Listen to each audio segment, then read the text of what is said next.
पालघर जिल्ह्यात समाज माध्यमांवर एक संदेश प्रसारित होत आहे, ज्यामध्ये काल दिनांक 14 जुलै 2025 रोजी कासा पोलीस स्टेशन हद्दीमधील चारोटी परिसरात एक काळ्या रंगाची स्कॉर्पिओमध्ये 2-3 इसम हे तोंडाला रुमाल बांधून फिरत असताना आणि लहान मुलांचा अपहरण करण्याचा प्रयत्न केल्याची घटना घडल्याचा संदेश व्हायरल होतोय।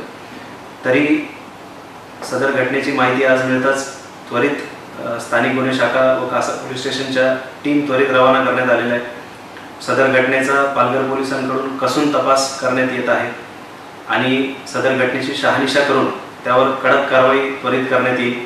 नागरिकांना आवाहन करण्यात येत आहे की असे कुठलेही संशयास्पद वाहन मिळून आल्यास त्वरित जवळील पोलीस स्टेशनला संपर्क करायचा आहे आणि कुठल्याही अफवांवर विश्वास न ठेवता असे कुठले संशयित वाहन आढळून आल्यास त्वरित संपर्क करायचा, कोणीही कायदा हातात घ्यायचा नाही आणि पोलिसांच्या कारवाईवर विश्वास ठेवून पोलिसांना ह्या घटनेची शहानिशा करण्यासाठी सहकार्य करायचे। धन्यवाद।